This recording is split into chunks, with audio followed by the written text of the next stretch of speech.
Hello दोस्तों, कैसे हैं? उम्मीद कर रहे हैं अच्छे होंगे, मस्त होंगे, स्वस्थ होंगे। आज मैं अपने पति के बारे में कुछ कहना चाहती हूँ। मेरे पति, जिनका नाम संतोष था, वो दहेज के बहुत लालची थे। शादी जैसे ही मेरी फिक्स हुई वैसे ही मतलब बहुत लंबी लंबी बातें कर रहे थे। ये है, वो है, ये है, ऐसे करेंगे, वैसे रहेंगे। शादी जैसे ही हो गई, शादी के 3 महीने के बाद से ही उन लोगों ने मेरे ऊपर अत्याचार करना चालू कर दिया।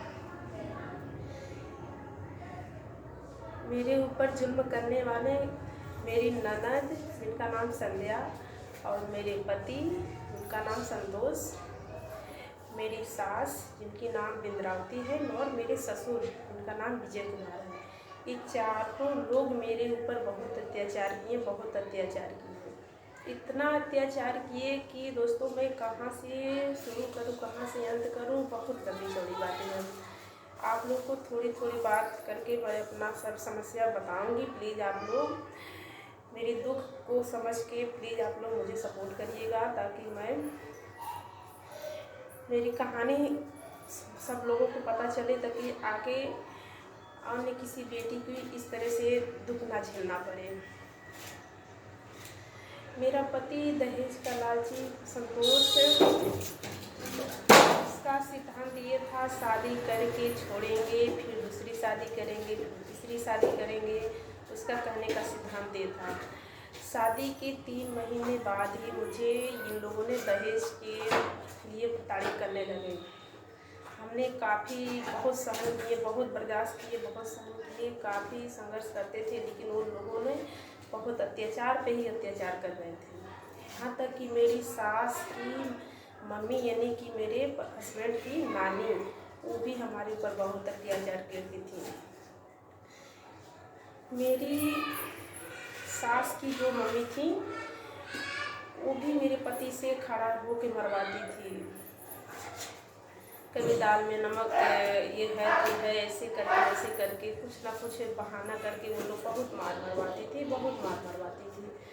मेरी ननद 4 बच्चे की माँ है, यहीं रहती हैं। वो हमको मेरा झोटा उखाड़ के घिया घिया के मारती थी, उनसे लंबी चौड़ी है दोस्तों। फिर भी मैं बहुत बर्दाश्त की, किसी तरह से अपने बच्ची के लेके रोजी रोटी अपना चला रही हूँ, छोटा मोटा काम करके। और मेरा मैटर कोर्ट में चला गया है, कोर्ट से लड़ाई लड़ रही हूँ। मेरा पति ये तीसरी शादी की है, इसमें से मैं पहली बीवी हूँ। मेरे के बाद 2 लोग, एक और की थी, उसको छोड़ दिया, फिर दूसरी की है, दूसरे से शादी किया है। अब फिलहाल उसके साथ रह रहा है। घर में तो लेके नहीं रहता है, शायद किराए के मकान पर रहता होगा। दोस्तों, अभी भी वो लोग मेरे और मेरे बच्ची की कभी भी जान से मार सकते हैं। अगर मेरे और मेरे बच्ची को कुछ हुआ तो उसमें मेरे परिवार वाले, मेरे सास ससुर, मेरी ननद, मेरे हस्बैंड और मेरे पति के नानी उनकी हाथ रहेगा। उन लोगों ने आज भी मेरे ऊपर प्रयास कर रहे हैं कि कभी न कभी जान से मारने के लिए। मैंने किसी तरह से अपना काम कर रही हूँ, रोजी रोटी चला रही हूँ।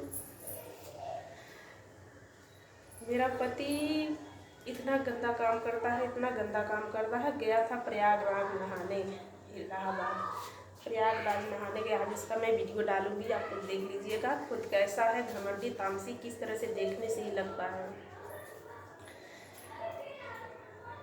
मेरे माँ बाप से इतना दहेज लिया, मुँह मांगा दहेज वो लोग लिए थे। मेरे मम्मी पापा मुँह मांगे दहेज दिए थे। बहुत सामान, जितने मेरी दीदी को नहीं दिया गया था उससे अधिक सामान मेरे शादी में मेरे माँ बाप दिए थे, लेकिन फिर भी वो लोग ने कोई कदर नहीं किया, कोई कदर नहीं किया। और मुझे मेरी बच्ची को घर से निकाल दिए हैं। आज मैं बहुत दुख झेल रही हूँ। भगवान न करे इस तरह से किसी और के बेटी के साथ हो।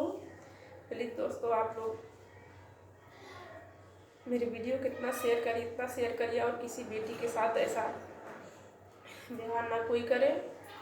और अपने बच्ची को आप लोग से रिक्वेस्ट है कि पढ़ाइए, अपने बच्ची को पढ़ाइए, उसको पैर पर खड़ा कराइए, ताकि आगे चल के ऐसी कोई समस्या आए तो अपना नौकरी, जो भी छोटा मोटा जो भी नौकरी जैसा कोई भी काम करके अपना जीवन गृहस्थी चला सके।